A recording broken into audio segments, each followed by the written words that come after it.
오늘은 창세기 강의 78번째 시간으로 창세기 37장 1절로 11절 말씀을 통해 요셉의 이야기는 이라는 제목으로 말씀을 전하며 주신 은혜를 함께 받고자 합니다. 36장에 나오는 에서의 족보에 대해서는 건너뛰고 오늘부터 창세기 마지막 시간까지 요셉에 관한 강의를 하려고 합니다.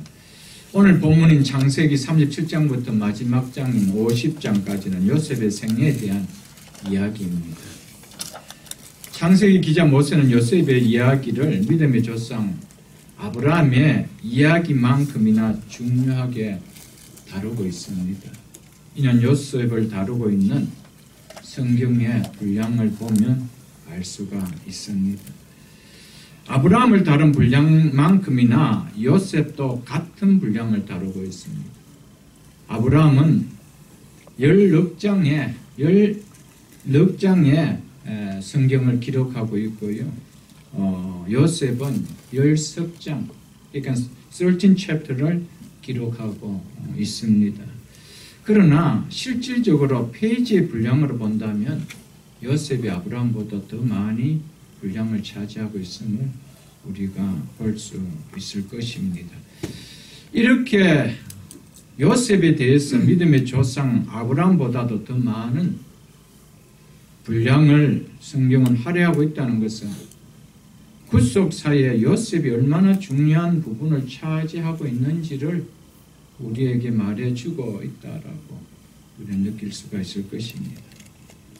이런 요셉을 오늘 첫 시간 주시는 메시지를 우리는 듣고자 합니다. 오늘 본문은 요셉에 대한 첫 이야기로 요셉의 생애의 시작에 요셉의 이야기의 서론에 해당되어지는 말씀입니다. 오늘 본문 1절은 이렇게 시작되고 있습니다. 1절을 보겠습니다. 야곱이 가나안 땅 곧 그의 아버지가 거주하던 땅에 거주하였으니 아버지 이삭이 죽자 아들 에서와 야곱이 장례를 치르고 에서는 자기가 거하는 세일산 지역으로 돌아갔지만은 야곱은 아버지 이삭이 거주한 약속의 땅 가나안 땅에 거주하였다라고 성경은 말하고 있습니다.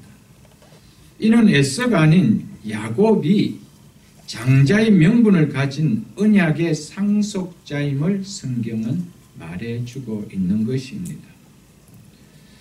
우리는 야곱은 아버지가 거류하던 가나안 땅에 거하였더라는 이 말씀을 우리 마음 깊이 오늘 이 시간 담을 수 있기를 바랍니다.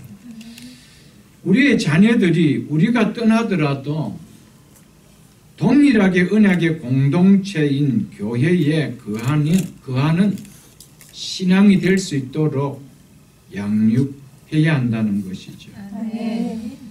아무개는 엄마 아빠가 소망을 두고 거한 언약의 공동체 교회에 거하였더라. 이것이 우리가 떠날 때 마지막 볼 수 있는 모습이 되어져야 됩니다. 세상적으로 실패한다 해도 이것만큼은 실패해서는 안 됩니다. 이를 위하여 우리 모두는 이 공동체 속에 함께 거할 수 있도록 끝까지 거할 수 있도록 자녀를 위한 기도 느슨해서는 안 됩니다. 생명을 걸고 기도해야 됩니다. 신앙교육 느슨하게 시켜서는 안 됩니다. 학교 공부보다도 더 관심을 갖고 시키도록 해야 됩니다. 마지막에 아무개는 엄마 아빠가 소망을 두고 가는 언약의 공동체 교회에 없었더라. 가슴 아픈 일입니다. 오늘 이 말씀을 좀 기억하십시오. 야곱이 가나안 땅 곧 그의 아버지 거주하던 그 약속의 땅에 거주하였더라. 이게 축복입니다. 아멘. 2절을 보겠습니다. 야곱의 족보는 이러하니라. 요셉이 17세의 소년으로서 그의 형들과 함께 양을 칠 때에 그의 아버지의 아내들 빌하와 실바의 아들들과 더불어 함께 있었더니 그가 그들의 잘못을 아버지에게 말하더라. 야곱의 족보는 이러하니라. 여기서 족보로 번역된 히브리어 톨레도토라는 이 말은, 이 의미는 일반적으로 계보, 족보, 세대, 후손 이렇게 뜻하는 말입니다. 그리고 어떤 사건 앞에 쓰일 때는 그것은 내력, 역사의 의미를 갖고 있습니다. 이것은 제가 창세기 2장을 강의할 때 말씀을 드렸습니다. 2장 4절에 보면은 이것이 천지가 창조될 때에 하늘과 땅의 내력이니라. 여기서 내력은 톨레도트의 단어입니다. 5장 1절을 보면은 이것이 아담의 계보를 적은 책이니라 할 때 이 계보, 톨레도트라는 단어입니다. 6장 9절에 보면 이것이 노아의 족보이니라 라며 톨레도트를 또 이야기합니다. 그 앞이니까 한 장 넘겨보십시오. 36장 1절. 에스 곧 에돔의 족보는 이러하니라. 이렇게 나오고 있죠. 그 창세기에서 이것이 뭐뭐의 족보니라 혹은 누구누구의 족보는 이러하니라 라는 엘레 토레도트라는 이 말은요, 이 구조는 창세기 성경에 10번이 나오는 구조입니다.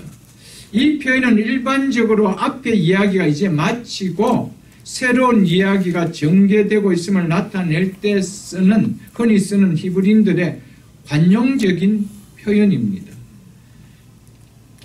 여기서부터 야곱의 족보, 즉 야곱의 가족사의 이야기가 시작된다라는 의미로 이렇게 쓰여지고 있습니다. 그런데 이 야곱의 가족사의 대부분을 차지하는 인물은 바로 요셉이라는 겁니다. 12아들이 다가 아니고 요셉이라는 겁니다. 그래서 야곱의 족보는 이러하니라 하면서 요셉이 17세의 소년으로서라며 요셉을 가장 먼저 내세우고 있습니다. 이런 야곱의 뒤를 이은 하나님께서 이루어 가실 구속사의 인물이 장자 루벤이 아니고 요셉임을 말하고 있는 것입니다.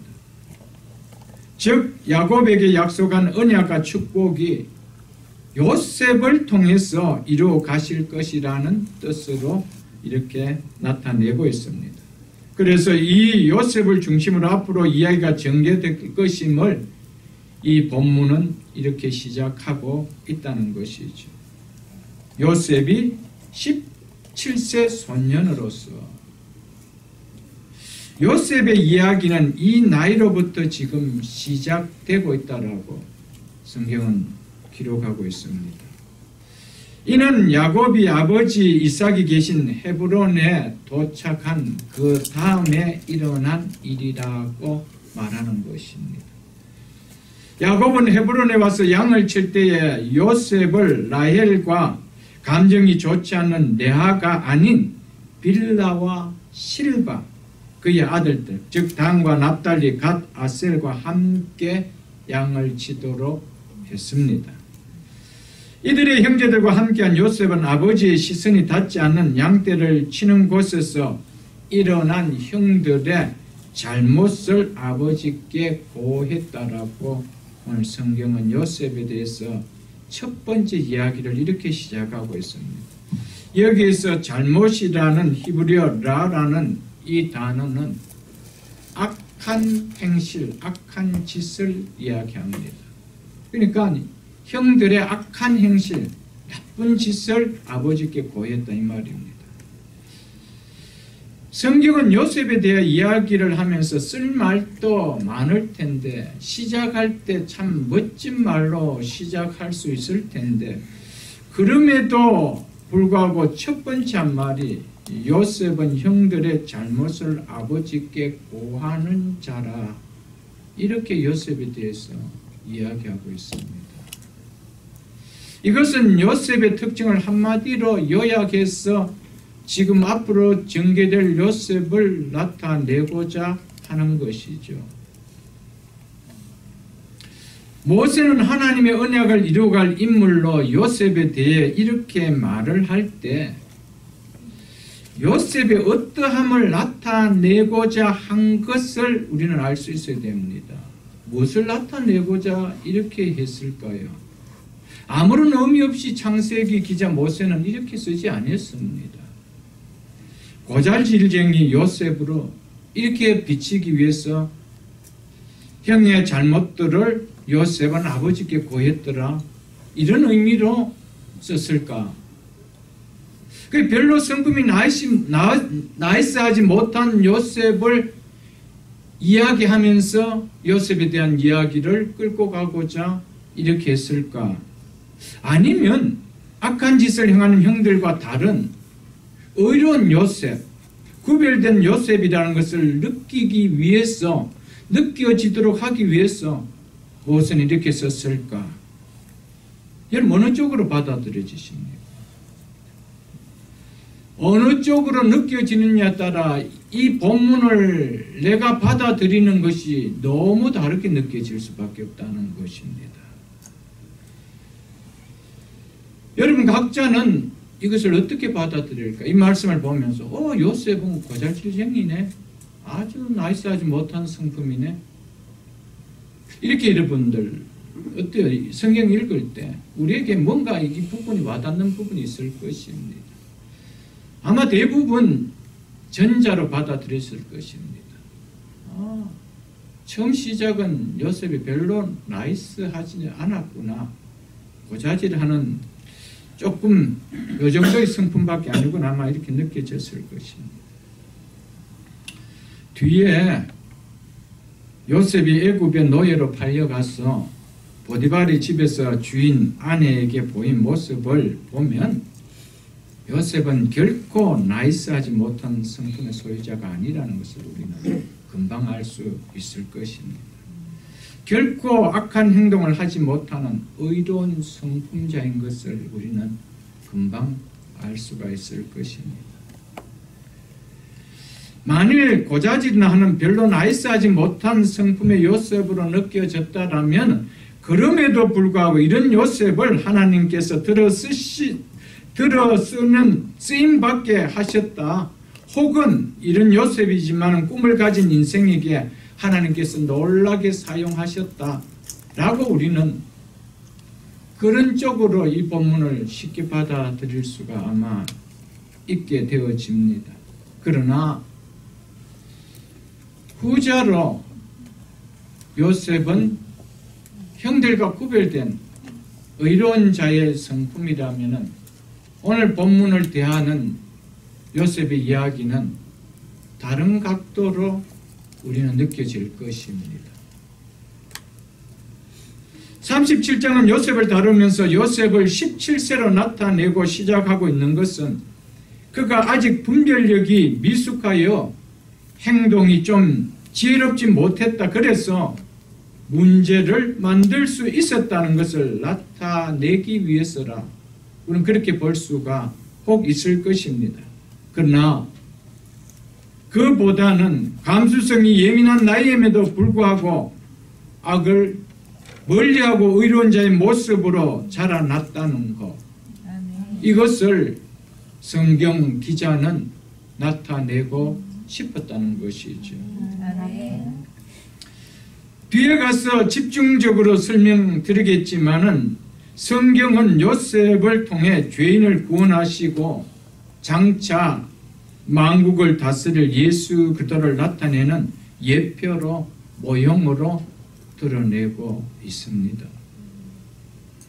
요셉은 형들의 악한 짓을 아버지께 고한 것으로 미움을 받은 것처럼 우리 예수님도 유대인 형제들의 죄악들을 지적하면서 회개하라고 하신 것으로 인해서 특별히 하나님을 잘 믿는다라고 자처하는 바리새인들과 서기관들과 제사장들, 종교 지도자들의 죄악을 질타하신 일로 의로우신 예수님이 이들로부터 미움을 당하시고 결국에는 은30에 죽음의 자리로 팔리게 되었음을 우리는 잘 알 것입니다.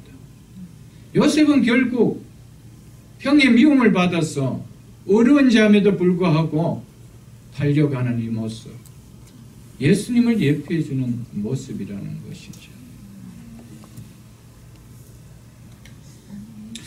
여러분에게 질문 하나를 드리고 계속해서 말씀을 전하고자 합니다. 요셉은 형들의 죄악을 고자질한 것은 철이 없어서 스스로 한 것일까요? 아니면 아버지 야곱으로부터 그렇게 하도록 의무를 받아서 한 것일까요? 그럼 어떻게 받아들이십니까? 철이 없어서 그래서 고자질한 것이다. 아니면 아버지 야곱으로부터 그렇게 하라는 의무를 받아서 그렇게 했을까? 잘 어렵죠. 자, 12절로 14절을 한번 보겠습니다. 12절로 14절. 그 다음 시간에 볼 말씀입니다. 12절로 14절 잠깐 보겠습니다. 그의 형제들이 세겜에 가서 아버지의 양떼를 칠 때 이스라엘이 요셉에게 이르되 내 형들이 세겜에서 양을 치지 아니하느냐? 너를 그들에게로 보내리라. 요셉이 아버지께 대답하되 내가 그리하겠나이다. 이스라엘이 즉 야곱이죠. 야곱이 그에게 이르되 가서 내 형들과 양떼가 다 잘 있는지를 보고 돌아와 내게 말하라 하고 그를 헤브론 골짜기에 보내니 그가 세겜으로 가니라. 형들이 어떻게 지금 양떼를 치고 있는지 너가 가서 잘 보고 그 이야기를, 그 내용들을 나에게 와서 고하라. 누가 지금 시키고 있습니까? 아버지가 시키고 있죠. 그러니까 앞에서도 이 이야기는 17세에 철없는 행동이 아니었다는 것입니다. 이것은 아버지 야곱이 요셉에게 부여한 의무였다라는 것을 우리는 알 수가 있을 것입니다. 과거 형들이 세겜에서 행한 악한 행위들을 보십시오.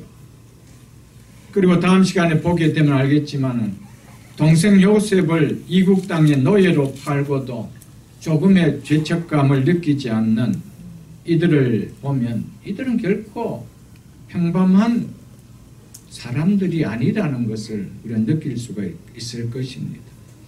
이런 형들에게 아무리 요셉이 17세에 철부지라 할지라도 형들의 잘못을 아버지에게 고한다는 거 거의 쉽지 않습니다.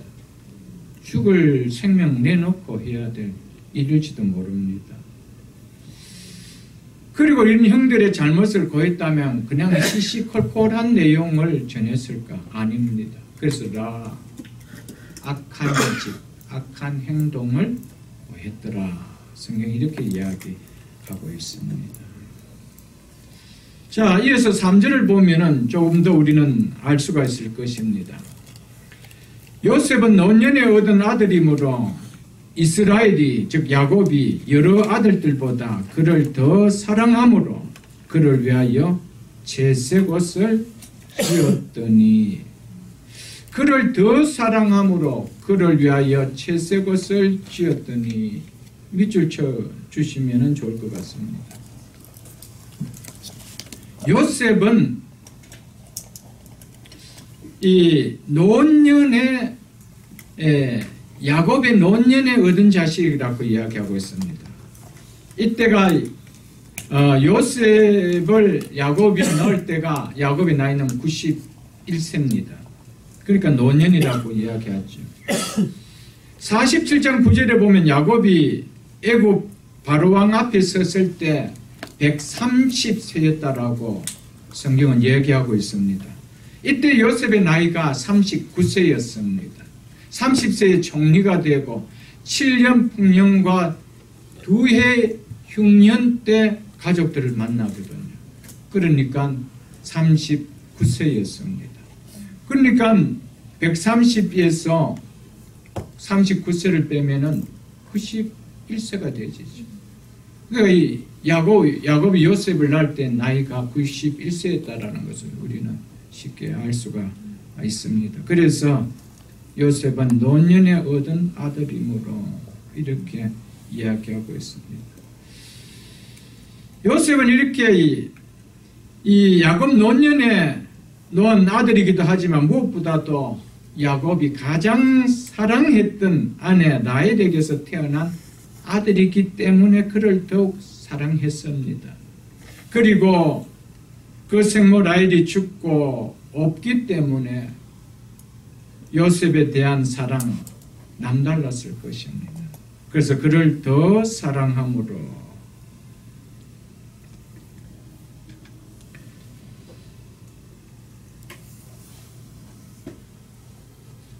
물론 이 요셉이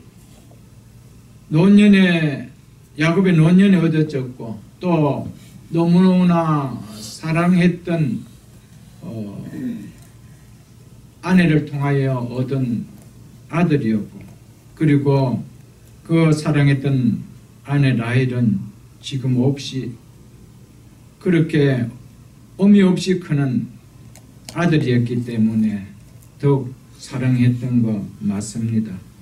그렇다 하더라도 자신의 침상을 더럽힌 루벤이나 세겜에서 끔찍한 악행을 행한 시므온과 레위 같은 행동을 했다라면 그렇게 사랑하지는 않았을 것입니다. 그런데 요셉은 다른 형제들과 달랐다. 이것이 또한 합쳐져서 아버지 야곱으로부터 사랑을 받게 되었고 그 사랑받는다라는 증표로 채색 옷을 지어 입혔더라고요. 성경은 이렇게 이야기하고 있습니다. 채색 옷은 단순히 우리가 생각하는 색동옷을 이야기하는 거 아닙니다. 다른 사람과 구별되는 특별한 옷을 일컫는 말입니다. 당시 유목민들이 입는 옷은 양떼들을 치기 위하여 편리하도록 소매가 없습니다. 어깨까지 오는 옷을 입고 기장도 무릎 이하로 내려가지 않습니다. 짧은 옷을 길이의 옷을 입었습니다. 그래야만 양떼를 치는데 편리했습니다. 그런데 여기에서 채색 옷이라는 것은 무슨 원어적인 의미로는 옷 소매가 긴 그 다음에 기장이 발목까지 내려오는 그러면서 그 끝이 화려한 옷을 뜻하는 말입니다. 이 옷을 야곱이 요셉에게 입혔다는 것은 한마디로 양떼를 치기에 결코 편하지 않은 불편한 옷을 입혔다 이 말입니다. 그 이야기는 너는 그곳에서 양떼를 치지 말고 형들이 어떻게 양을 치는지 관리하라는 그 지위를 부여했음을 이야기하는 말입니다. 관리자로 세워줬다는 것이죠. 그래서 요셉이 형들의 잘못을 아버지에게 보호하였다라고 성경은 이야기하고 있는 것입니다. 그래서 제가 서두에 철이 없어서 그런 것이 아니고 이것은 아버지가 요셉에게 부여한 의무를 요셉은 충실하게 이행한 것을 이야기하고 있다는 것이죠. 그러므로 요셉이 채색옷을 입었다는 것은 아버지 야곱으로부터 특별한 사랑을 받고 있다는 증거를 나타내 줍니다. 이는 요셉에 대한 아버지 야곱의 편애를 가시적으로 보여주는 것이라 말할 수 있습니다. 야곱이 요셉에게 이 채색옷을 지어 입혔다는 것은 바로 아버지를 이을 상속자, 즉 장자의 명분을 가진 자임을 나타내 주는 것이라고 신학자들은 대부분 말을 하고 있습니다. 그래서 4절을 보십시오. 그의 형들이 아버지가 형들보다 그를, 즉 요셉을 더 사랑함을 보고 그를 미워하여 그에게 편안하게 말할 수 없었더라. 여기서 편안이라는 헬라어는 살롬을 이야기하고 있습니다. 살롬이라 말할 수 없었더라 이 말입니다. 히브리인들 사이 가장 평범한 일상적인 인사가 살롬입니다. 그런데 그 평범한 일상적인 인사, 우리로 말하면 하이, 이 정도도 하고 지내지 못했다는 것이죠. 다정스러운 말 한마디, 따뜻한 말 한마디 나누지 않았다 이렇게 이야기하고 있습니다. 왜? 아버지가 요셉을 더 사랑함을 보고 그를 미워하여.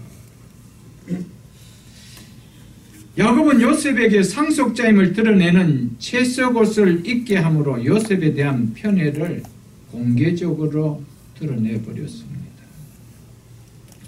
그러니 이복 형들의 눈에 요셉이 채색옷을 입고 있는 것을 볼 때 얼마나 눈에 거슬리겠어요.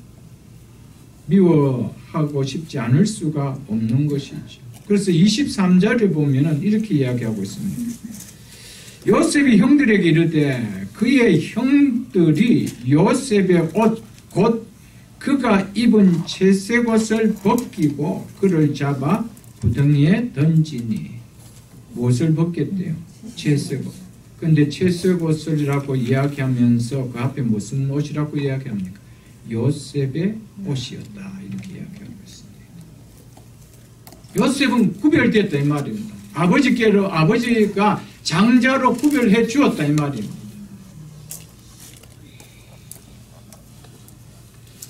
벌써 큰형 루벤은 아버지의 침상을 더럽혀서 장자로서의 자격이 상실되어 버렸습니다. 그리고 둘째, 셋째 시몬과 레위, 그들이 세겜 땅에서 행한 일들로서는 장자의 자격이 없습니다. 그리고 종의 자녀들을 장자로 또 세울 수가 없습니다. 그렇다면은 유다와 아니면은 요셉밖에 없습니다. 그런데 이 둘들에게 동일하게 넘어가죠. 지난 시간에 봤지 않습니까? 유다는 장자의 이 명분을 갖습니다. 그리고 이 요셉은 장자의 이 권을 가져서 두 기업을 얻고, 그리고 이 유다를 통해서 예수 그리스도가 나오는, 지존자가 나오는 이 일을 쓰임을 받게 되는 것을 지난 시간에 우리가 보았습니다. 자, 우리는 이 본문을 보면서 자식에 대한 부모의 편애가 가정에 이처럼 엄청난 어려움을 가져오게 한 원인이다. 그러므로 편애가 얼마나 잘못된 것인가 라는 것에 포커스를 맞춘다라면은 본문이 우리에게 주는 엄청난 영적 진리는 잃어버리게 되고, 편애라는 이것에 시선이 가서 주변적인 것을 본질로 받아들일 수가 있게 됩니다. 제가 아까도 말씀드렸지만 야곱은 공개적인 편애를 드러냈습니다. 왜일까? 이것이 뭘까? 야곱이 그렇게 머리가 나빠서 그래야 할까? 아닙니다. 야곱은 굉장히 꾀가 많은 사람입니다. 그런데 이렇게 어리석은 행동을 하지 않겠죠, 여러분. 물론 부모의 편애가 얼마나 나쁜가를 본문을 통해 무시할 수는 결코 없습니다. 그러나 이것이 본문이 주고자 하는 진리의 메시지가 아니다. 이것은 주변적인 한 가지다 라고 우리는 봐야 한다는 것이죠. 아버지의 사랑의 편애가 있었기에 요셉이 아버지의 기업을 받을 수 있는 상속자가 될 수 있었다는 것이 초점이 되어야 된다는 것입니다. 믿습니까, 여러분들? 아버지의 사랑, 아버지 야곱이 요셉을 사랑하는 편애가 없었다라면, 이 편애의 사랑이 없었다라면 요셉은 아버지의 기업을 받는 상속자가 될 수가 없었습니다. 그냥 그대로 11번째로 살아가야 될 것입니다. 사랑은 편애입니다. 사랑은 결코 동등하게 느껴질 수 있는 것이 아닙니다. 동등하게 느껴진다면 그것을 사랑이라고 말할 수는 없을 것입니다. 다르게 느껴지기 때문에 나에게 그것이 사랑으로 와닿는 것이죠. 왜 지금 옆에 계시는 남편들과 여러분들 결혼을 하셨습니까? 나를 사랑하는 그 사랑이 다른 남자들과 다르게 느껴졌기 때문에 그것이 사랑으로 느껴졌다는 것이죠. 동일하게 느껴졌다라면 나를 사랑하고 있구나, 이게 느껴지지 않았을 것입니다. 내 자식과 친구의 자식을 나타내는 사랑의 표현이 같을까요? 결국 같을 수 없습니다. 편애되지 않을 수가 없습니다. 내 자식과 친척의 자식이 같은 사랑의 표현으로 되어질까? 안 되어집니다. 그건 어쩔 수 없습니다. 사랑은 편애입니다. 사랑은 편애이기 때문에 사랑을 받는 입장에서 이것이 사랑이구나 와닿을 수 있다는 것이죠. 야곱의 편애를 통해서 하나님의 사랑이 무언가를 보여주고자 하고 있다는 것이죠. 여러분과 제가 어떻게 하나님의 자녀가 될 수 있었습니까? 하나님이 우리를 남다른 사랑을 주셨기 때문입니다. 믿습니까, 여러분? 이 땅의 모든 사람과 동일한 사랑이었다라면 우리는 하나님의 자녀가 되지 못했을 것입니다. 구원은 하나님의 사랑이 느껴져야 진정한 날 구원하신 하나님의 사랑이 느껴지는 것입니다. 그래서 켈빈은 이 땅에 마치 나 하나만을 사랑하는 것처럼 하나님께서 나를 사랑하셨다. 이처럼 하나님은 나를 사랑하는 편애를 하셨다. 이렇게 이야기한 것이었습니다. 여러분, 하나님은 정말 야곱이 요셉만을 사랑하는 것처럼 그렇게 느껴집니까? 이게 구원이죠, 여러분. 어떻게 해서 하나님은 이 땅의 모든 사람들 가운데 나 하나만을 하나님의 자녀로 삼아주시려고 예수 그리스도를 보낼 만큼 그렇게 사랑했는가? 이게 느껴져야 된다는 거예요. 이게 구원입니다. 이게 아버지의 사랑입니다, 여러분. 야곱이 요셉을 특별히 사랑한 것은요, 1차적으로 장차 하나님께서 이스라엘 백성들이 이렇게 구별되게 하나님께서 사랑하신다는 것을 보여주기 위함이었습니다. 그리고 궁극적으로는 하나님께서 영적 아브라함의 자녀인 새 이스라엘인 우리를 특별히 사랑하심을 느끼고 보여주시기 위함이었습니다. 이것을 오늘 본문을 통하여 야곱이 요셉을 더 사랑했더라. 본문의 의미는 가장 사랑했더라 이 말입니다. 가장 사랑했더라. 이렇게 이야기했던 것이었습니다. 그래서 야곱이 사랑하는 요셉에게 특별한 채색 옷을 입혀주신 것처럼 하나님께서 여러분과 저에게 예수 그리스도의 의의 옷을 입혀주셨습니다. 믿습니까? 그것이 여러분과 저를 사랑한다라는, 하나님께서 여러분과 저를 사랑한다라는 증표요, 증거입니다. 믿습니까, 여러분들? 그래서 갈라디아 3장을 한번 펴보겠습니다. 306쪽입니다. 갈라디아서 3장 27절을 한번 보겠습니다. 신약성경 306쪽입니다.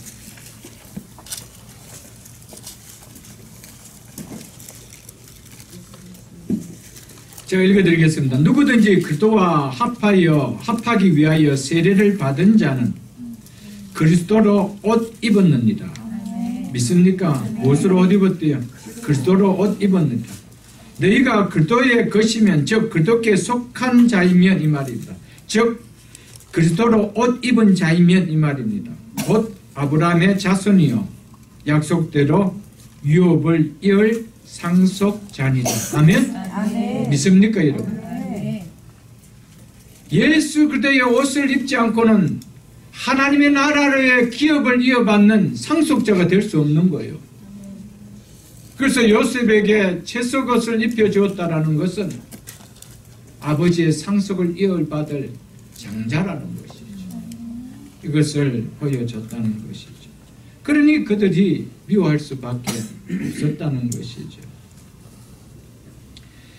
이스라엘이, 즉 하나님이 여러 아들들보다, 여러 사람들보다 그를, 요셉을, 즉 나를 더 사랑함으로 나를 위하여 채색옷을, 즉 예수 그리스도의 의의 옷을 지어 입혔더니, 믿습니까? 아멘. 이 말씀입니다. 여러분. 아멘.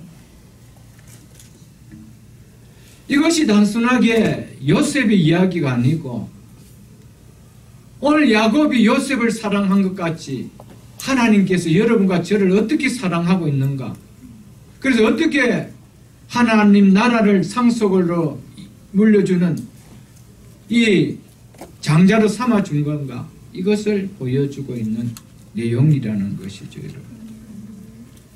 언약의 후손인 우리는 예수 그리스도의 의의 옷을 입은 하나님의 기업을 받은 상속자입니다. 아멘. 그래서 로마서 8장 17절에 보면 자녀이면 또 상속자, 곧 하나님의 상속자여 그리스도와 함께한 상속자니 우리가 그와 함께 영광을 받기 위하여 고난도 함께 받아야 할 것이니라. 아멘. 아멘. 여러분, 상속자는 영광을 받기 위해 뭐도 받아야 된다라고요? 고난도 받아야 돼요. 제가 뭘 이야기하는지 알겠죠? 요셉은 영광만 생각하면 안 됩니다.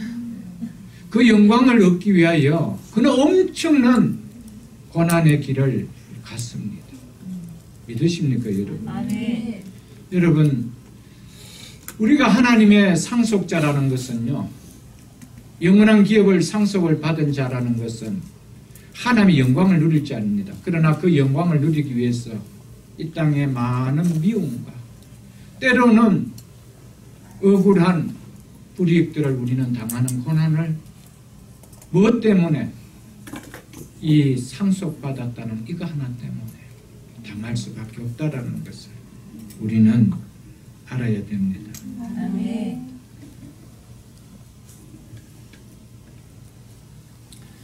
왜 믿지 않은 사람들이 우리를 형들이 요셉을 미워하고 핍박한 것처럼 왜 그렇게 우리를 핍박하고 미워할까요? 하나님 우리를 구별하여 하나님의 자녀로 특별하게 선택하여 삼아주셨다는 것, 이것 때문에. 왜 너희들만 선택하고 우리는 선택하지 않았지? 이게 막 속이 뒤집어지는 거예요. 한번 여러분 복음을 전해보면요, 이렇게 나옵니다. 은폐하다라는 것이죠. 여러분, 하나님께서 우리를 택해 준 것 때문에 우리는 그만큼 고난을 받을 가치가 있는 거예요. 믿습니까, 여러분? 아멘. 요셉이 채석옷을 입는 아버지로부터 장자로 택함을 받는, 아버지로부터 사랑을 받는 자가 아니었다면 그가 고난받을 이유가 없었습니다. 형들로부터 미움을 받을 아무런 이유가 없었다는 것이죠, 여러분. 채석옷을 입는 언약의 상속자는 세상의 미움을 받게 되어 있습니다. 여러분과 저는 예수 그리스도의 옷을 입은 영원한 천국의 기업을 상속받은 상속자이기 때문에 이 땅에서 미움을 받고 핍박을 받는 것 당연합니다. 요셉이 아버지 야곱으로부터 사랑받는 대가로 형들로부터 미움을 받게 되고 애굽 땅에서 겪지 말아야 될 고난을 당했던 것입니다. 그래서 요한복음 15장을 한번 펴보십시오. 요한복음 15장 174쪽입니다. 요한복음 15장 18절로 19절을 제가 읽어드리겠습니다. 세상이 너희를 미워하면 너희보다 먼저 나를 미워한 줄 알라. 19절 중반절을 읽어드리겠습니다. 내가 너희를 세상에서 택하였기 때문에 세상이 너희를 미워하느니라. 아멘. 왜 미워한대요? 우리를 택해줬기 때문에. 믿습니까? 요셉이 왜 미움을 당합니까? 아버지로부터 왜 요셉만 택해줬습니까? 이것 때문에 미움을 받았다는 것이죠. 내가 너희를 세상에서 택하였기 때문에 세상이 너희를 미워하느니라. 믿으십니까, 여러분? 네. 여러분, 채색 옷을 입었다는 것은 이만한 가치가 있다는 겁니다. 아, 이거 싫어. 나 벗어버릴래. 요셉이 그랬다라면은 형들한테 미움을 받지 않았을 겁니다. 그 가치를 알았기 때문에. 우리도 동일합니다. 믿으십니까? 네. 5절을 보겠습니다. 요셉이 꿈을 꾸고 자기 형들에게 말하며 그들이 그를 더욱 미워하였더라. 요셉이 꿈을 꾸고 이제 요셉의 이야기가 본격적으로 시작되죠. 요셉의 이야기는 꿈을 빼고는 이야기가 되어지지 않잖아요. 요셉이 애굽의 노예로 팔려간 것도 그곳에서 총리가 된 것도 뭐 때문입니까? 다 꿈 때문이었습니다. 그렇기 때문에 요셉을 이야기하면서 꿈을 빼고는 요셉의 이야기가 되어지지 않습니다. 그래서 요셉이 꿈을 꾸고 이제 본격적인 이야기가 시작되는 것이죠. 실상 요셉이 꿈은 하나님께서 꾸게 하신 것이지 요셉 자신이 꾸어서 이룬 꿈이 아니었습니다. 요셉이 꿈은 단순한 일상의 꿈이 아닙니다. 하나님께서 당신의 뜻을 요셉의 꿈을 통하여 나타내신 하나님의 계시였습니다. 당시 성경이 없던 시대에는 하나님께서 직접 말씀으로 계시했습니다. 그것을 우리가 앞에서 야곱을 통해서, 아브라함을 통해서, 이삭을 통해서, 야곱을 통해서 우리가 많이 봤지 않습니까? 그러면서 때로 환상이나 꿈을 통해서 하나님은 당신의 뜻을 계시를 하셨습니다. 그래서 15장에도 보면 하나님께서 꿈으로 아브라함에게 계시해 주고 있는 것을 볼 수가 있습니다. 그 계시가 무엇입니까? 내 자손이 이방에서 객이 되어 400년 동안 괴로움을 당하게 될 것이며 그 후에 내가 네 자손들이 섬기는 나라를 징별하여 나오게 할 텐데 그때 그들이 큰 재물을 이끌고 너가 지금 있는 이 땅으로 돌아올 것이라. 이것을 꿈 가운데 보여주셨습니다. 이게 꿈이었습니까? 계시였습니까? 하나님께서 이루실 계시였죠. 요셉도 마찬가지입니다. 이건 자기가 꾼 꿈이 아닙니다. 야, 내가 이 꿈을 꿨으니까 내가 이것을 이루어야 되지. 이것이 아니었습니다. 하나님께서 꾸게 해주셨기 때문에 하나님께서 이끌어가고 있습니다. 아멘. 믿습니까, 여러분? 아멘. 아브라함에게 꾼 꿈도 하나님께서 꾸게 해주셨기 때문에 하나님께서 이끌어 가셨다는 것이죠. 아멘.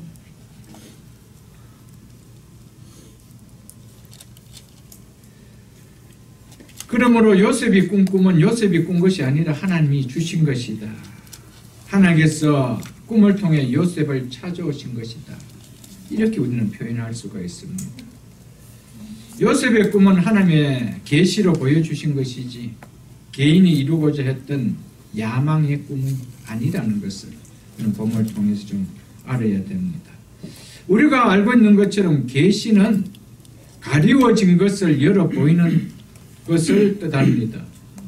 그러므로 요셉의 꿈을 통하여 하나님이 어떤 분이시며 어떻게 자신의 언약을 이루고 가시는 것인지를 우리는 봐야 합니다. 성경은 요셉의 꿈을 통하여 하나님께서 당신의 계시, 당신의 뜻을 어떻게 이루어 나갈 것인지를 보여주고 있다는 것이죠. 요셉이 꿈을 꾸고 자기 형들에게 말하며 그들이 그를 더욱 미워하였더라.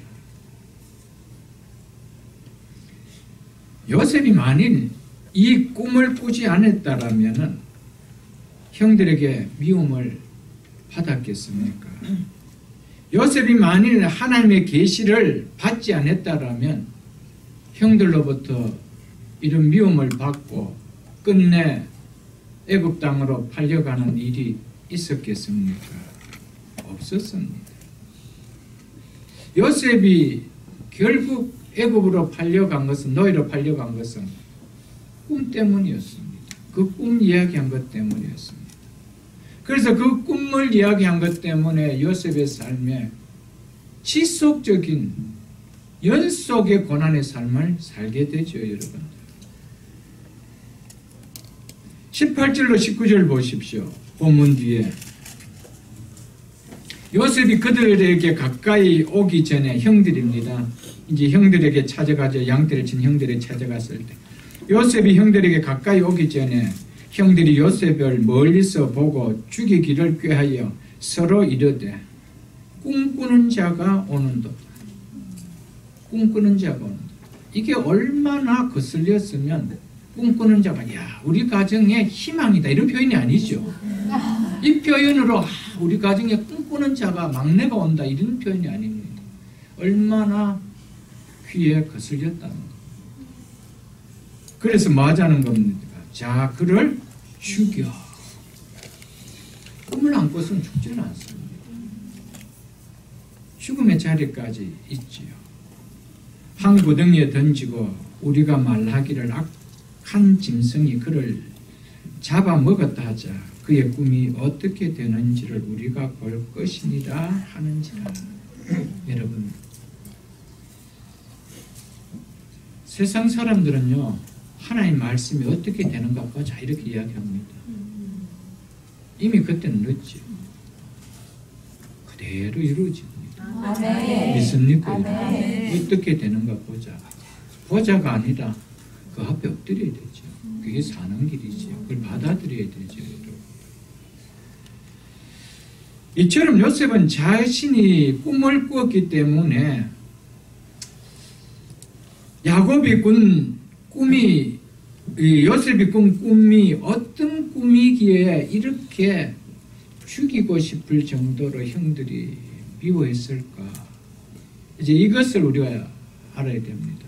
이게 하나님의 계시거든요.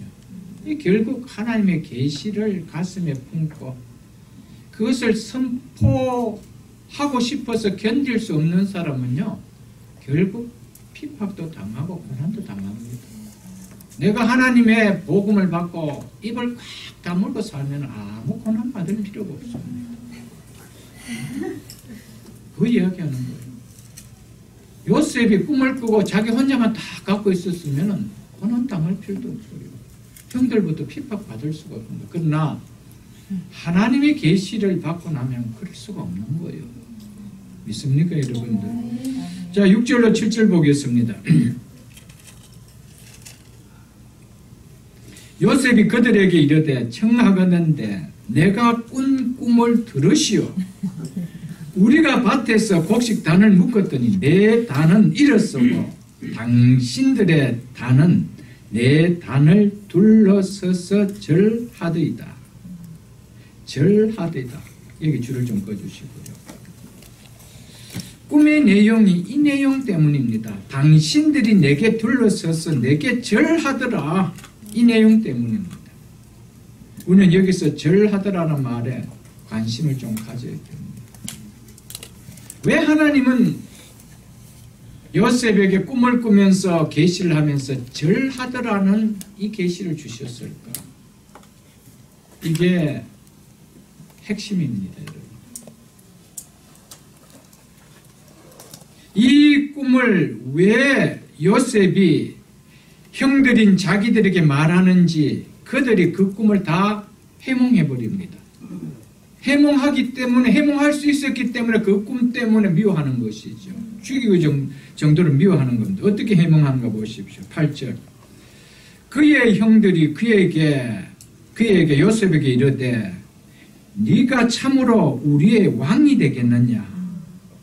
지금 이 꿈을 들어보니까 절한다. 아, 요셉은 왕의 다스린 자의 위치에 있고 우리는 그 앞에 백성으로 있는 거구나. 이걸 형들이 해몽해버립니다. 요셉이 해몽을 안 하는데도 해버립니다. 참으로 우리를 다스리겠냐 하고 그의 꿈과 그의 말로 말미암아 그를 더욱 미워하더니 이렇게 이야기하고 있습니다. 자, 절하더라. 이제 해몽했죠. 그게 뭡니까? 왕이 되겠느냐, 우리를 다스리겠느냐. 여기 줄을 읽어주십시오. 이게 뭘 이야기하고 있는지 계속해서 성경은 분명하게 이야기해 주고 있습니다. 하나님의 계신 말씀을 품은 자는요, 삶 속에서 이처럼 고난이 따릅니다. 미움도 당하고 불이익도 당하는 아픔이 겪지요. 그렇다고 결코 하나님의 말씀을 품은 자임을 스스로 포기할 수가 없는 것이죠. 이게 말씀을 품은 자, 하나님의 계시를 가슴에 담고 있는 자의 특징입니다. 그래서 예레미야 20장을 한번 펴보십시오. 예레미야 20장, 구약성경 1082쪽입니다. 예레미야 20장 8절로 9절, 구약성경 1082쪽입니다. 예레미야 20장 8절로 9절 제가 읽어드리겠습니다. 내가 말할 때마다 외치며 파멸과 멸망을 선포함으로 여호와의 말씀으로 말미암아 내가 종일토록 치욕과 모욕거리가 됨이니. 예레미야는 하나님의 말씀을 선포하지 않았다라면 치욕과 모욕거리가 되지 않았습니다. 그럼 안 해야 되지요. 9절 보십시오. 내가 다시는 여호와를 선포하지 아니하며 그의 이름으로 말하지 아니하리라 하며 이 치욕 때문에 어떻게 된대요? 나의 마음이 불붙는 것 같아서 골수에 사무치니 답답하여 견딜 수 없나이다. 믿습니까? 이게 하나님의 말씀을 가슴에 품고 있는 자의 특징입니다. 자, 한번 보십시오. 요셉이 꿈을 딱 꾸고 나서 그 꿈을 이야기했을 때 형들이 보였는 표현이 뭡니까? 죽이고 싶을 정도의 기색을 보였습니다. 그러면 이제 두려워서 다시는 이야기 안 해야 되죠. 다시는 이야기 안 해야 됩니다. 근데 요셉이 또 이야기합니다. 그 다음 절에 보면 또 다시 꿈을 꾸고 또 이야기합니다. 무슨 이야기입니까, 여러분? 이 하나님의 말씀을 가슴에 담은 자는요, 이것을 내 가슴에 담아둘 수가 없는 거예요, 여러분. 우리가 잘 아는 사도행전 26장에 보면은 바울이 제수의 몸으로 로마 총독 베스도 앞에서 예수님의 십자가의 죽음, 십자가의 죽음과 부활을 전하지 않습니까? 그때 베스도 총독이 이 바울의 이야기를 듣고 뭐라고 이야기했습니까? 바울아, 네가 미쳤도다. 네 많은 학문이 너를 미치게 한다라고 했습니다. 이런 이야기를 들었으면 바울이 입이 쑥 들어가야 되죠. 아이고, 내가 미쳤구나. 이런 참 미친 소리만 듣고 그래서 말을 못하게 이래 돼야 되잖아요. 이어서 25절에 보면 이렇게 이야기합니다. 베스도 각하여 내가 미친 것이 아니요 참되고 온전한 말을 하나이다. 이게 말씀을 담고 있는 하나님의 계시를 가슴에 품고 있는 자들의 특징입니다. 여러분. 믿습니까? 그러자 이번에는 함께 있던 헤롯이 하도 가짜는 듯이 이 참 헤롯 아그리빠 왕이 이렇게 이야기합니다. 바울아, 네가 적은 말로, 즉 시시한 말로, 되지도 않는 말로 나를 권하여 그리스도인이 되게 하려 하는도다. 이 그리스도인이라는 것은 비꼬는 이야기죠. 그 당시로는 핀잔을 줍니다. 그래도 바울은 그 말을 개의치 않습니다. 말이 적으나 많으나 당신뿐 아니라 오늘 내 말을 듣는 모든 사람들이 다 이렇게 결박된 것 외에는 나와 같이 되기를 하나님께 원하나이다. 아멘. 이게 말씀을 품고 있는 자들의 특징입니다. 아멘. 자, 그러니까 이 요셉은 형들이 싫어하고 미워하고 꿀밤을 주고 이 죽일 기색을 하면 이제는 두려워서도 이야기하지 않는데 구절을 보십시오. 요셉이 다음에 또 꿈을 꾸죠. 요셉이 다시 꿈을 꾸고 그의 형들에게 말하여 이를 때 첫 번째 꿈 이야기하고 형들이 보인 모습을 생각하면 터점없을 텐데 이야기 안 하고 싶을 텐데 오늘 또 왜 이 꿈 꿨지? 그거 막 가만히 있을 텐데 그 꿈을 또 드러냅니다. 내가 또 꿈을 꾼 적 이렇게 이야기합니다. 혈압을 올리게 만들죠. 자, 내가 또 꿈을 꾼 적 이렇게 이야기합니다. 근데 그 다음 보십시오. 더 혈압 높게 이야기합니다. 해와 달과 11별이 내게 절하더이다 이랍니다. 또 절하더이다 이렇게 이야기합니다. 이번에는 이제 뭘 이야기합니까? 열한이라는 별 대신 앞에 해와 달까지였습니다. 딱 해석은 있죠. 부모를 딱 이야기한다. 딱 금방 압니다. 여러분, 이렇게 미움을 받으면서 형들에게 조금 더 기죽는 모습을 지지 않고 요셉 어떻게 당당하게 이야기할 수 있을까? 그 이유가 뭘까요? 아버지가 자기를 특별히 사랑한다라는, 아버지 야곱이 남다르게 특별히 나를 사랑하고 있고 나는 그 사랑을 받고 있다라는, 그래서 자기에게 입혀준 이 채세고 때문입니다. 아멘. 여러분, 내 신분이 어떤 자인지를 안다라면은 기죽지 않습니다. 아멘. 우리가 정말 예수 그리스도의 의의 옷을 입고 있다라면은 세상을 향해서 담대하게 복음을 전할 수가 있죠. 아멘. 그 복음 전하는 것 때문에 오늘 우리에게까지, 여러분과 저에게까지 복음이 미치는 거 아닙니까? 그런데 여러분과 제가 복음에 입을 다물고 있다면 이 복음이 어떻게 전해질 수가 있겠어요? 이 복음을 내 자녀들에게 안 전하고 내 가족들에게 안 전한다면 이 복음이 어떻게 들어갈 수 있겠어요, 여러분? 전해야 됩니다. 미움이 있어도 전해야 되고 아멘. 싫어함을 당해도 전해야 됩니다. 이것이 채색 옷을 입은 예수 그리스도의 의의 옷을 입은 자의 당당함입니다. 믿습니까? 아멘. 10절을 보십시오. 그가 그의 꿈을 아버지와 형들에게 말하며 아버지가 그를 꾸짖고 그에게 이르되 내가 꾼 꿈이 무엇이냐? 이제 아버지가 해명하지요. 나와 내 어머니와 내 형들이 참으로 가서 땅에 엎드려 네게 절하겠느냐. 여기서 중요한 동사 하나를 야곱이 쓰고 있습니다. 가서. 이야기 어떻게 나왔을까? 가서 땅에 엎드려 네게 절하겠느냐.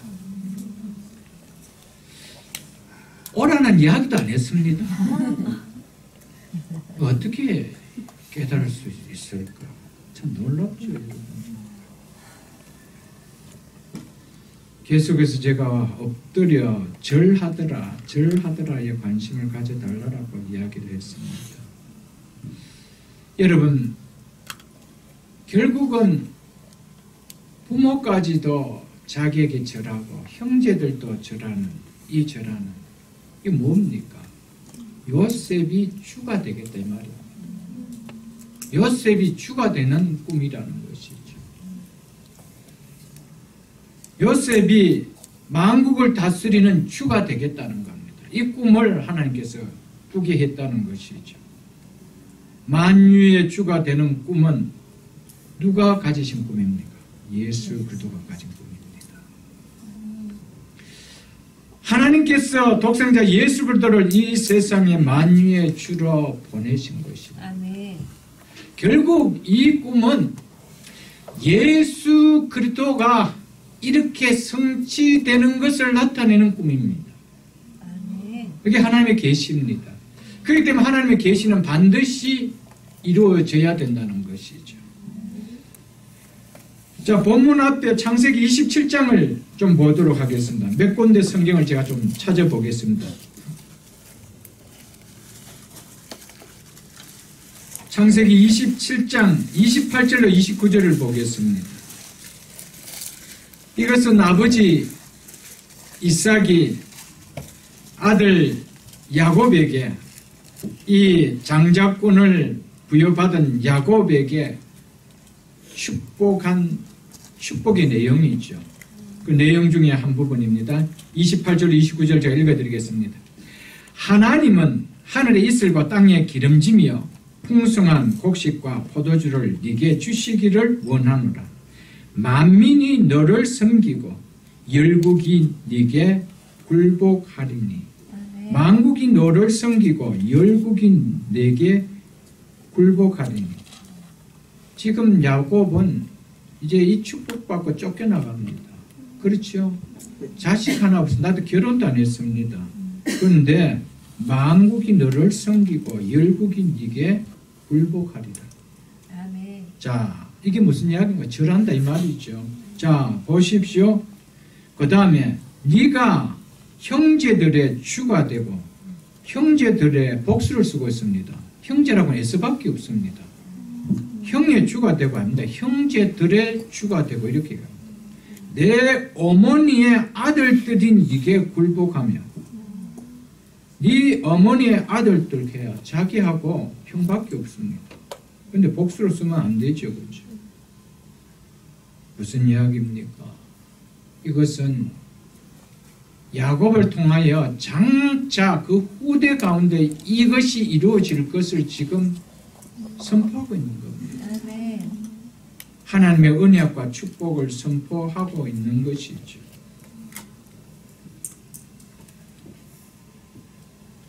이 내용이 야곱이 아버지 이삭을 통하여 하나님께로부터 받았던 축복의 내용이었습니다.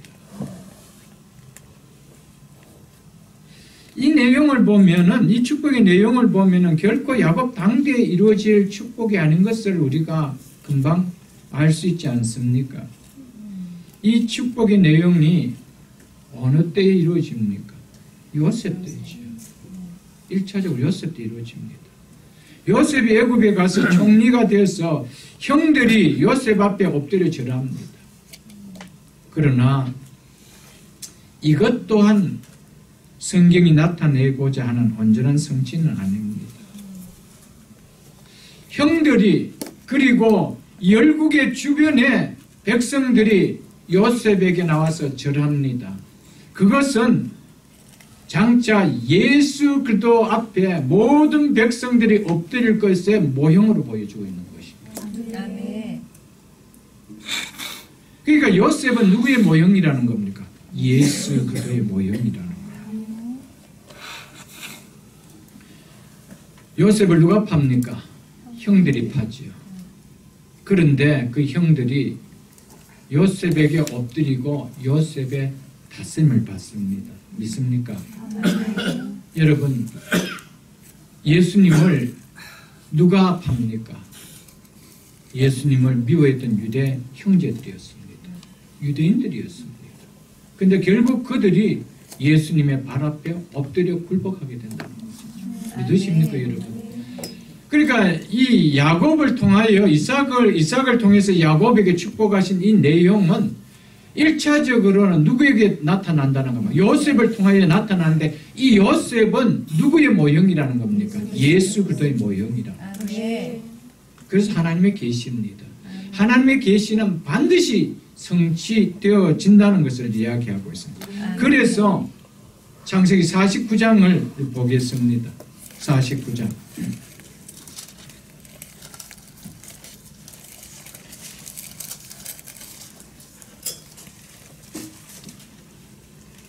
창세기 49장 8절로 10절 말씀을 제가 읽어드리겠습니다.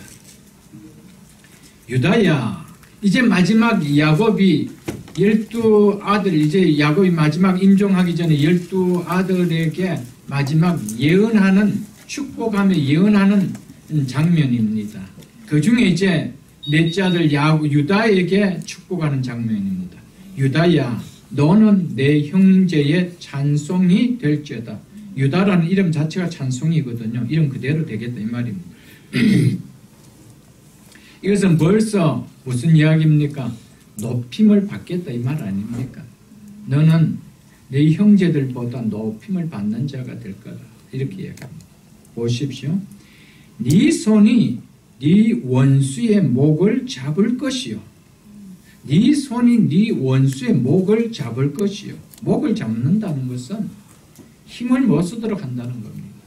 맥을 못 쓰도록 만들어버린다는 겁니다. 이것은요, 여인의 후손이 뱀의 머리를 상하게 할 것이라는 이 예언이 바로 유다의 혈통을 통해서 성취되어질 것이다. 이거 이야기하고 있는 거죠. 그래서 네 손이 네 원수의 목을 잡을 것이다. 네 후손에서 네 원수의 목을 잡을 자가 나온다 이 말입니다. 이분 누구십니까? 예수 그리스도죠. 그러면서 하는 얘기가 네 아버지의 아들들이 네 앞에서 절하리로다. 네 아버지의 아들들이 네 앞에서 절하리로다. 이스라엘의 모든 지파가 유다의 후손들에게 복종할 것이라는 뜻입니다. 자, 아까는 봤을 때 형들이 이 요셉에게 절할 거라 그랬거든요. 근데 여기 와서는 이제는 누구에게 절할 거라고 이야기하고 있습니다. 유다에게 절할 것이라 이렇게 나오고 있습니다. 이는 1차적으로 유다의 후손인 다윗 왕가를 통하여 성취될 것을 이야기하고 있습니다.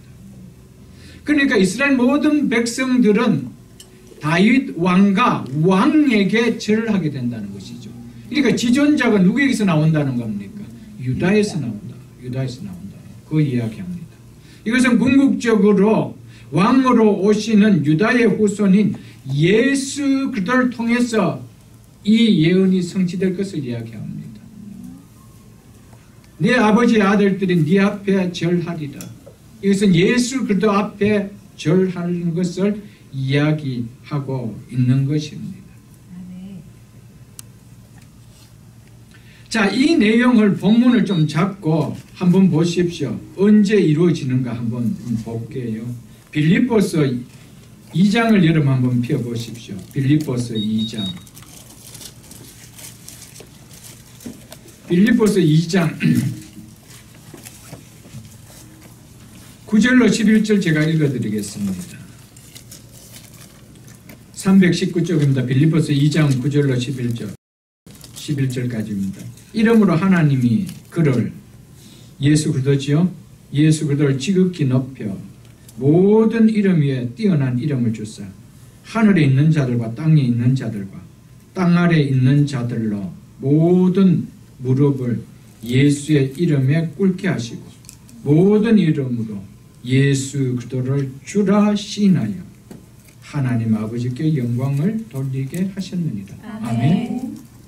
궁극적으로 누구에게 성취될 것을 이야기합니까? 유다의 후손이 예수 그리스도를 통하여 이것이 성취되어질 것, 즉 요셉을 통하여 보여준 이 성취가 궁극적으로 유다의 후손을 통하여 성취되어질 것을 이 야곱은 알았기에 마지막 예언 축복하면서 이렇게 예언을 했다는 것이죠. 다시 49장 창세기 49장 9절을 보십시오. 이어서 이렇게 이야기하고 있죠. 유다는 사자 새끼로다. 내 아들아 너를 움킨 것을 찢고 올라갔도다. 내 아들아 너는 움킨 것을 찢고 올라갔도다. 그가 엎드리고 웅크린 이 수사자 같고 암사자 같으니 누가 그를 범할 수 있으리라. 이 사자는 무엇을 나타냅니까? 왕을 나타내는 것이죠. 왕을 상징하는 것입니다. 누가 그를 범할 수 있겠느냐? 당할 수 없다는 것이죠. 그래서 10절에 이렇게 합니다. 규가 유다를 떠나지 않으며, 규라는 것은 통치권을 상징하는 지팡이를 이야기합니다. 그러니까 이 통치권이 유다를 떠나지 않으며 이 말이에요. 유다에게서 있다는 것이죠. 통치자의 지팡이가 그 발 아래서 떠나지 아니하시기를 실로가 오시기까지 이르느니, 실로는 그 자리, 통치자의 자리에 앉으실 분을 이야기를 하는 것입니다. 즉 누구를 뜻하는 겁니까? 메시아를 이야기합니다. 즉 메시아 예수 그리스도가 오시기까지 이르느니 누구에게? 그에게, 실로에게, 메시아에게 모든 백성이 뭐하리로다? 복종하리로다. 아멘? 아멘. 성경은 1.1획도 틀리지 않게 예언합니다. 그것이 그대로 성취되어집니다. 이것이 하나님의 말씀입니다. 여러분, 요셉의 꿈을 통해 이루어질 궁극적인 역사는 바로 유다 후손을 통해 이루어질 것을 오늘 49장 8절로 10절로 보여주고 있습니다. 네가 참으로 우리의 왕이 되겠느냐, 참으로 우리를 다스리겠느냐라고 했던 형들의 이야기. 이 다스림의 영광은 요셉의 집이 아니라 궁극적으로 누구의 집에서 일어날 일입니까? 유다의 집에서. 유다의 집에서. 그래서 규가 유다를 떠나지 아니하며, 여기서 궁극적으로 유다를 통하여 오시는 다윗의 후손으로 오실 예수 그리스도를 통하여 일어날 것을 이야기합니다. 그래서 요셉의 이야기를 시작하다가 뜬구름없이 다음 장에 보면 누구에 대한 이야기가 나옵니까? 유다에 대한 이야기가 나오는 거예요. 뜬구름없이 요셉 이야기하다가 유다 이야기가 턱 나오는 거예요. 무슨 이야기가 하면은 유다 이야기, 요셉 이야기는 곧 유다를 통해서 이루어질 이야기라는 것을 삽입해서 지금 이어서 한 가지로 지금 묶어 나가고 있는 사건이라는 것이죠.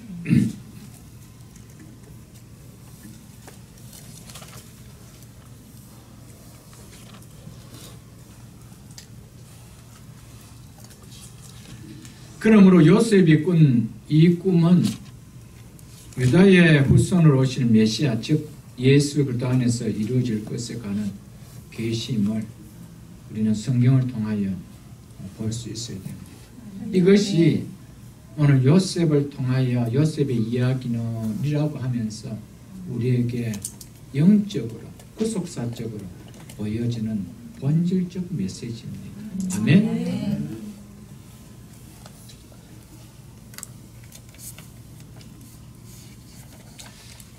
그러니까 요셉이 꿈을 이루기 위해서 요셉은 얼마나 많은 고난의 시간을 겪지 않습니까?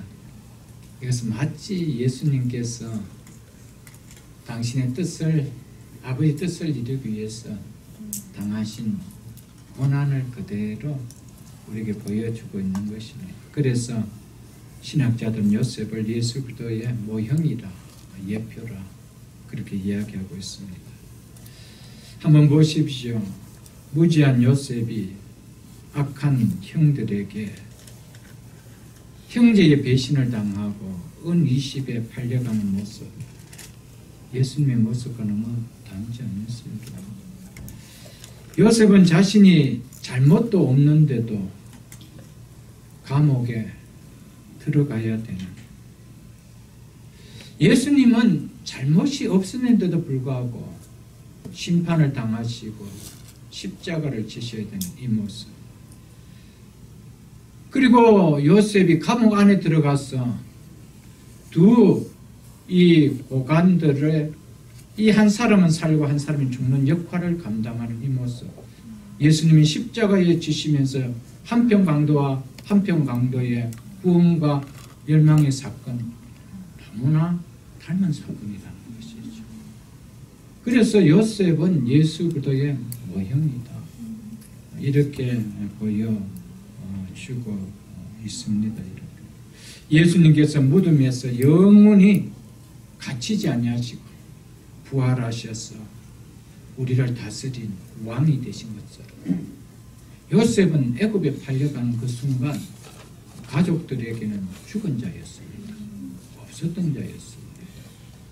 그럼 그가 부활해서 애굽의 총리가 되어 다스리는 이 모습, 예수님의 부활의 모습을 연상케 해주는 겁니다.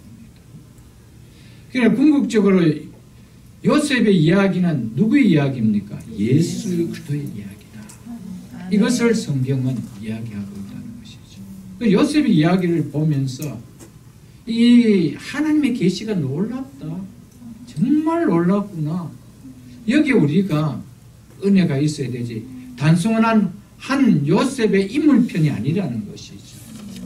성경은 요셉을 통하여 예수 그리스도, 우리에게 어떻게 구원이 이루어지는 것인지를 생생하게 주님은 보여주고 있다는 것을 우리에게 말해주고 있습니다. 아멘. 50장을 한번 펴보십시오. 50장. 창세기 50장.